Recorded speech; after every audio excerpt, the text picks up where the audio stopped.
Olá, meu nome é Carlos Henrique, eu sou físico e biólogo, supervisor de proteção radiológicas na área de medicina nuclear e aluno de doutorado do Instituto de Radioproteção e Dosimetria.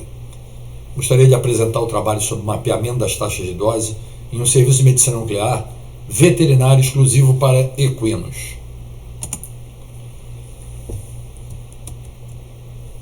Muito bem, a medicina nuclear é uma especialidade médica que obtém informações funcionais quantitativas e qualitativas de órgãos e sistemas de organismos biológicos, através da administração de isótopos radioativos sob a forma não selada.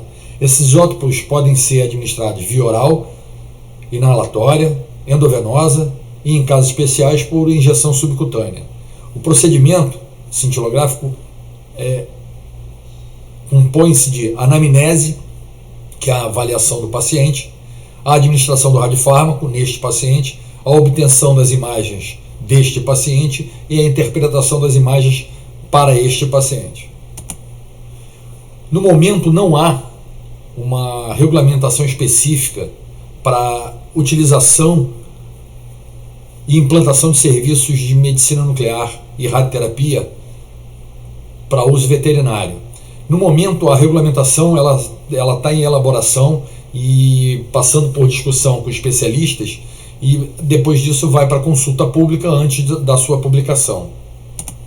Bom, a intenção desse trabalho, o objetivo desse trabalho foi apresentar os desafios e as soluções para a implantação do primeiro serviço de medicina nuclear veterinário da América Latina exclusivamente para equinos, onde nós mapeamos as taxas de dose durante os procedimentos cintilográficos.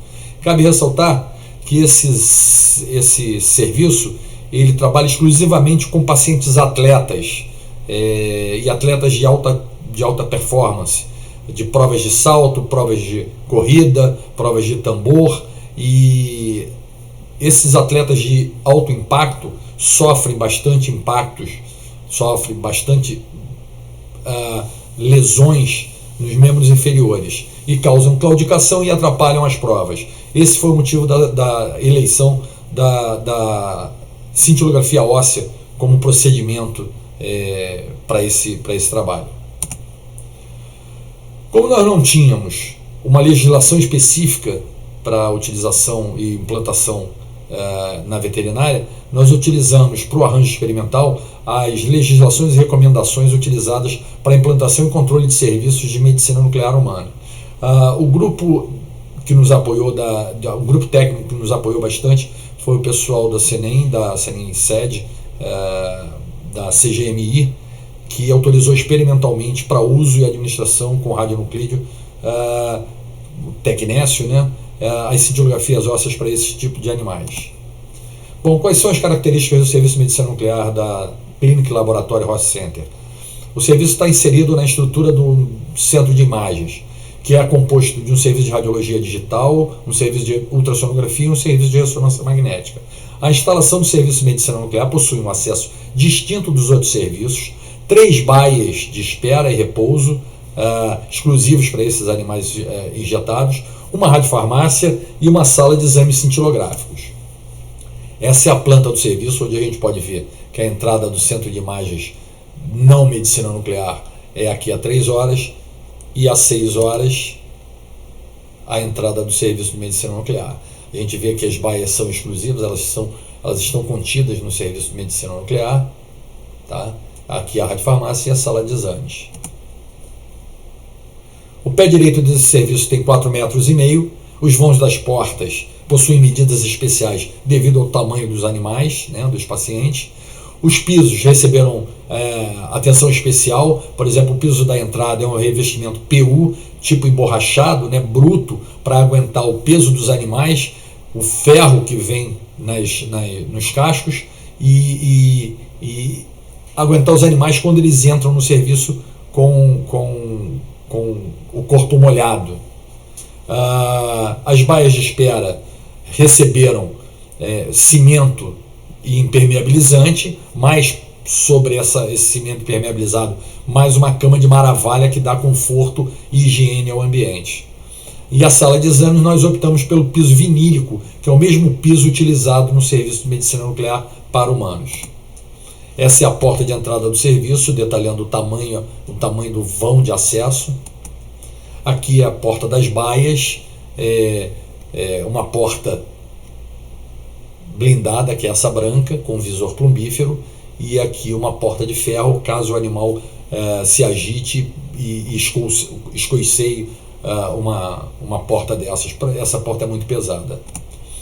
Aqui um detalhe dos pisos, o piso emborrachado, para aguentar o peso e umidade. Aqui o piso da baia, o piso emborrachado vem até a entrada da baia, lembrando que aqui ele não está injetado. Nesse momento aqui a gente tem o cimentado e a cama de maravilha, e na sala de exames esse piso vinílico com os cantos arredondados.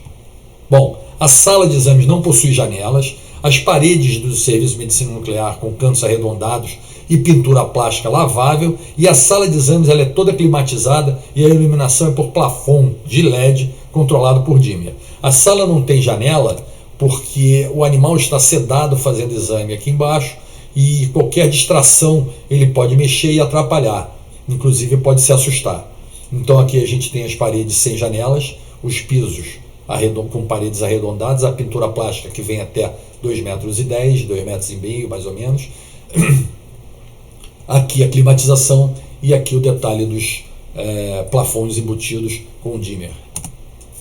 Algumas medidas de proteção radiológica. O Serviço de Medicina Nuclear recebeu tratamento com argamassa varietada em espessuras variadas e definidas através de cálculo de blindagem até uma altura de 2,10 metros.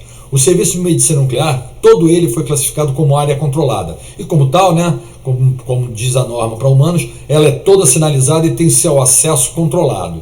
Aqui um exemplo da sinalização, onde a gente tem a área, o nome do local que a gente está, a definição da área, definição de radioproteção da área, o radionuclídeo que é utilizado ali dentro e uma medida de taxa de exposição para controle dessa área, além das recomendações de entrada restrita e porta fechada.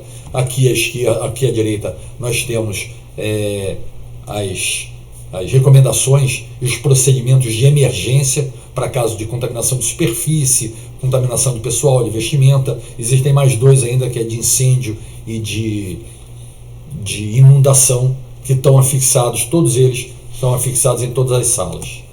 Aqui a planilha de cálculos de blindagem que nós utilizamos.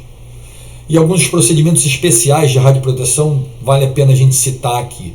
Por exemplo, para evitar a contaminação da pele por respingos provenientes da micção, são calçadas umas botinhas plásticas que nós confeccionamos nos membros inferiores, que são retiradas antes do animal ir da baia para a sala de exames. Aqui é a bota, são as duas botinhas, deixa eu pegar, as duas botinhas, é aqui uma e aqui outra, atrás também tem, já foi retirada. E aqui a gente está mostrando que tem uma faixa também. Por isso ela está usando não sabíamos se está contaminado ou não, então ela está usando luvas também. Essa faixa é só para contenção, uma melhor contenção dessas botas plásticas. É como um sapatinho de cachorro. Outra medida especial é que durante o exame o animal ele pode se agitar e caso dê sinais, essa agitação é um dos sinais de que ele está incomodado, ele pode urinar ou defecar. E as suas excretas, elas são coletadas com balde plástico de cabo longo e é exclusivamente para essa finalidade, não é utilizado para mais nada.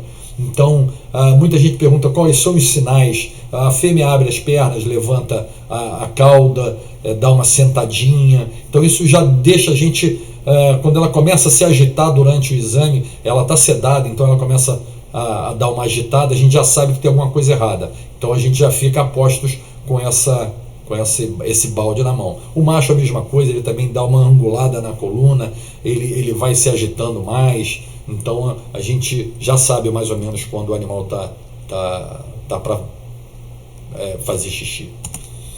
Essas excretas elas são depositadas em um tambor plástico depois de coletadas, e esse tambor é depositado nesse cofre que fica atrás e aguarda ser liberado radiometricamente, que a gente determina por cálculo. Muitas vezes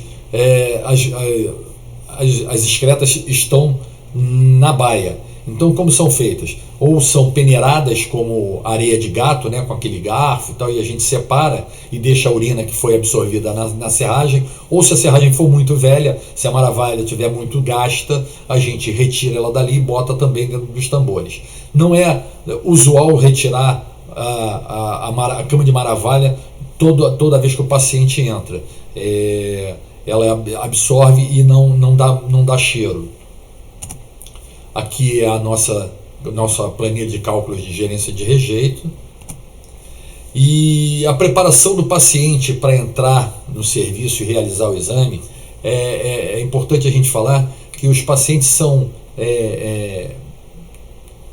a gente retira os ferros, as ferraduras do animal, primeiro para ele não escorregar, e segundo porque já que é um problema de claudicação, são nos membros inferiores, obviamente pode ser que alguma coisa tenha acontecido naquela área ali. Então a gente não quer que atenue essa radiação que sai por ali. Então a gente tem um estudo que não está muito certo ainda, mas as ferraduras de aço atenuam em torno de 50%, as ferraduras de alumínio 20% e as ferraduras de plástico de 3 a 10%. Alguns animais possuem um metabolismo mais lento do que os outros, e eles são chamados de sangue morno, animais de sangue morno. Para que eles tenham o mesmo tempo de absorção que os outros animais que são mais rápidos, nós fazemos um pré-aquecimento desse animal antes dele ser injetado. Então aí a gente está mostrando que ele está dando uma caminhada, dando um trotezinho, até ele dar uma aquecidazinha. Quando ele está já começando a aquecer, começando a se sentir mais solto, aí é a hora que nós injetamos o material radioativo. O material utilizado nesse trabalho foi um monitor portátil tipo Geiger-Müller, fabricado pela Ludlow, modelo 14C, com uma sonda de janela terminal. Para verificação do teste de exatidão foi usada uma fonte padrão referência de cobalto 57. E do teste de linearidade nós utilizamos uma amostra de tecnésio. Foram estudados 6 animais de 4 raças distintas com características metabólicas diferentes. 2 BH, né, brasileiro de hipismo, 2 puro sangue inglês, 1 quarto de milha e 1 manga larga marchador.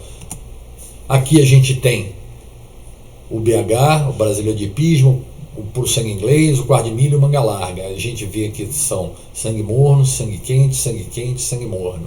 Aqui nós temos os pesos dos pacientes, que variaram de 347 até 573 quilos, e aqui as atividades aplicadas, administradas. O consenso sobre o peso paciente para um paciente de 350 quilos, variando de 150 a 250 mQ. O tempo que nós utilizamos para a metabolização do metildifosfonato foi de 2 horas. As medições foram realizadas a uma distância do chão de 1 metro, a uma distância do paciente de 1 metro, e 2 pontos específicos nas duas laterais, nos 2 abdômenes, de 20 centímetros. Os pontos que nós mapeamos em volta do paciente foram anterior, posterior, oblíqua anterior direita e esquerda, lateral direita e esquerda, lateral direita e esquerda a 20 centímetros e oblíquas posteriores direita e esquerda. Bom, como resultado, nós encontramos que a média da radiação de fundo foi de 0,26, a distância que nós escolhemos com menor desvio por um valor verdadeiro convencional foi de 1 metro do animal. Com esse desvio, o instrumento teve um desvio de 8,69% só, e o tempo de linearidade para esse desvio, para essa distância, ficou em torno de 5,5%. Bom, as taxas de dose durante o procedimento imediato, ou seja, na fase de perfusão, nós verificamos que, embora o fígado seja bastante perfundido, ele atenua bastante a radiação, em torno de 30% mais ou menos. Então, nós vemos que o maior valor desse mapeamento, dessa dosimetria, foi de 75,42 microsievert hora. Já durante a tardia, há uma queda de quase 80%, mas uma média de 40% dessas taxas de dose. Mas ainda assim, a gente verifica que o fígado atenua bastante a radiação. Como eu falei, as taxas de doses imediatas elas alcançaram até 75 microsievert, 76 microsievert hora para o animal mais pesado, e para o menos pesado em torno de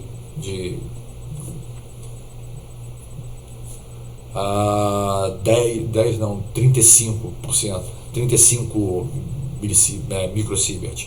Dá algo em torno de 46% menos, variaram por causa do peso deles. Já nas taxas de dose, a gente encontrou valores que variaram do maior para o menor, 81%. Ficamos com a maior radiometria em torno de 56% e a menor com 10, alguma coisa. Então nós temos uma variação de aproximadamente 30% da taxa de exposição média para a fase imediata da fase tardia. Concluindo, as atividades são maiores na dosimetria imediata, porém as vísceras atenuam, embora essas atividades sejam maiores, as vísceras atenuam 25% desses feixes. A corpulência dos animais distribui e dispersa essas atividades, as atividades do radionuclídeo, prejudicando a dosimetria imediata ao metro. Ou seja, eu acho que esse instrumento tem a gente concluiu que esse instrumento tem um problema de dependência geométrica. Então a gente vai continuar o estudo a uma distância maior para ver se modifica esse padrão, porque foi muito diferente uma medição dessas para outra. Bom, as taxas de dose médias encontradas evidenciaram que os animais de sangue morno apresentam taxas de dose mais elevadas que os animais de sangue quente, o que é contraditório. Aproximadamente, o de sangue morno, aproximadamente 30% mais emite mais do que o de sangue quente, ou seja, tem uma taxa de dose maior do que o de sangue quente. Isso a gente acredita que seja talvez devido aos exercícios de pré-aquecimento. De repente a gente tem que achar uma função, um tempo ideal para esse pré-aquecimento. Bom, ficou evidente ainda que os IOEs durante os exames cintilográficos são mais expostos nas laterais dos animais, e principalmente durante a fase imediata, 35% mais do que na fase tardia. Bom, o que eu tinha para apresentar era isso. Eu agradeço muito ao IRD e o CNPq pelo apoio logístico, a equipe técnica da CGMI, da Senensed, e a disponibilidade e a disposição do pessoal da Ross Center Clínica Veterinária, que cedeu as instalações e o pessoal para que realizássemos esse trabalho. Muito obrigado.